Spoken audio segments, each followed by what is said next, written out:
Hello guys, welcome back to my channel. ఈరోజు నేను చూపించే మంచి స్నాక్ రెసిపీ. దీన్ని చాలా రకరకాలుగా పిలుస్తారు. మరమరాలు, బొరుగులు, పాలాలు ఇలా డిఫరెంట్గా అయితే పిలుస్తారు. దీంతో మనం మిక్చర్ టేస్టీగా హెల్దీ వర్షన్లో ఎలా చేసుకోవాలో ఈ వీడియోలో చూద్దాము. చేయడం చాలా సింపుల్. పిల్లలకి స్నాక్స్గా ఈవినింగ్ టీ టైంలోకైనా చాలా బాగుంటుంది. దీనికి కావాల్సిన ఇంగ్రీడియంట్స్ ఎలా చేసేయాలో చూసేద్దాం. ఫస్ట్ అయితే స్టవ్ పైన ప్యాన్ పెట్టేసుకొని మనకు కావాల్సినన్ని మరమరాలను అయితే తీసుకోవాలి. కొంచెం పల్చగా ఉన్నవి కాకుండా ఇలా మందంవి దొరుకుతాయి కదా మరమరాలు, అవి తీసుకుంటే ఇలా మిక్చర్ చేసేటప్పుడు టేస్ట్ అనేది చాలా బాగుంటుంది. వీటిని తీసుకున్న తర్వాత మనం దీన్ని సిమ్లో పెట్టేసి కలుపుతూ ఉండాలి. మంచిగా ఒక 5 నుంచి 6 నిమిషాల వరకు అయితే ఫ్రై చేసుకోవాలి. దీన్ని కలుపుతూ ఉండడం వల్ల మనకి మాడకుండా క్రిస్పీగా ఫ్రై అవుతాయి. మరమరాల మిక్చర్ని ఎప్పుడు డైరెక్ట్గా చేయకుండా ఇలా ఫ్రై చేసుకుంటే టేస్ట్ చాలా బాగుంటుంది.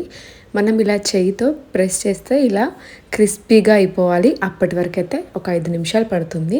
అలా ఫ్రై చేసుకున్న వాటిని సపరేట్ ప్లేట్లోకి తీసుకోవాలి. ఇప్పుడు అదే ప్యాన్లోకి 1 టేబుల్ స్పూన్ ఆయిల్ తీసుకున్న తర్వాత దీంట్లోకి 1/2 కప్పు వరకు పల్లీలను తీసుకుంటున్నాము. వీటిని కూడా మంచిగా ఫ్రై చేసుకోవాలి.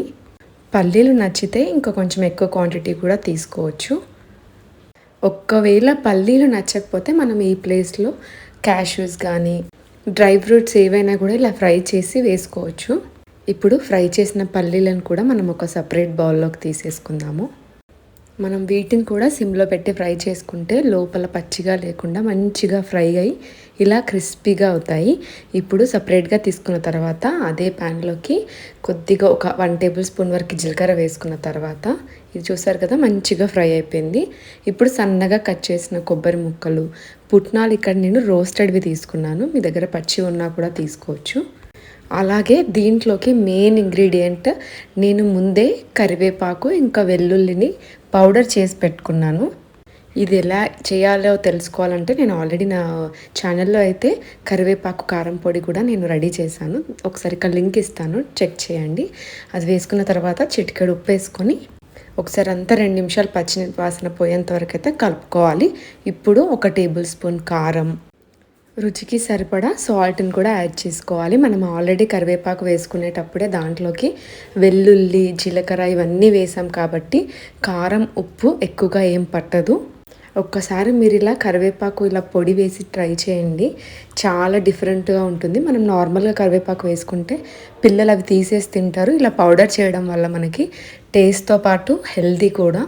ఇలా ఒక 3 నుంచి 4 నిమిషాలు పచ్చివాసన పోయేంత వరకు కలుపుకున్న తర్వాత దీంట్లోకి మనం ముందు ఫ్రై చేసిన పల్లీలను కూడా యాడ్ చేసుకోవాలి. దీంట్లో మనం యూజ్ చేసినవన్నీ కూడా హెల్దీతో పాటు చాలా డిఫరెంట్ టేస్ట్ ఉంటుంది. ఇలా కరివేపాకు పొడితో ట్రై చేస్తే ఇలా చూసారు కదా, ఒక 3 నిమిషాల వరకు అయితే మంచిగా కలిపేసుకోవాలి. పల్లీలు, పుట్నాలు ఎంత ఎక్కువగా తీసుకుంటే అంత మంచిది. ఇప్పుడు ఫ్రై అయిపోయింది కదా, మనం ముందు ఫ్రై చేసి పెట్టుకున్న మరమరాలను కూడా దీంట్లోకి యాడ్ చేసుకోవాలి. ఇప్పుడు దీన్నంతా కూడా స్టవ్ ఆపేసేసుకొని ఒకసారి బాగా కలిపేంత వరకు అయితే 2 నిమిషాలు కలుపుతూనే ఉండాలి. మనం దీంట్లోకి ఆయిల్ కూడా చాలా తక్కువ క్వాంటిటీలోనే తీసుకున్నాము. కరివేపాకు, వెల్లుల్లి ఇలా అంతా పౌడర్ చేయడం వల్ల పిల్లలు అవి తీసేసి తినడం లాంటివి ఏవి చేయరు. అందుకే చక్కగా హెల్తీగా టేస్టీగా మనకైతే మరమరాల మిక్చర్ అయితే రెడీ అయిపోయింది. ఎప్పుడు చేసేలా కాకుండా ఇలా ఒకసారి డిఫరెంట్గా ట్రై చేసి పిల్లలకు పెట్టండి, తప్పకుండా వాళ్ళకు కూడా నచ్చుతుంది. ఐ హోప్ మీ అందరికీ ఈ రెసిపీ నచ్చిందని అనుకుంటున్నాను. నచ్చితే మాత్రం నా ఛానల్ మీరు ఫస్ట్ టైం చూస్తుంటే సబ్స్క్రైబ్ చేసుకుని లైక్ చేయండి. ఇలాంటి మరిన్ని రెసిపీస్ కోసం అయితే బెల్ ఐకాన్ని క్లిక్ చేస్తే నేను వీడియోస్ పెట్టగానే మీకు వచ్చేస్తాయి. Thank you so much for watching. Please follow for more videos. Bye bye.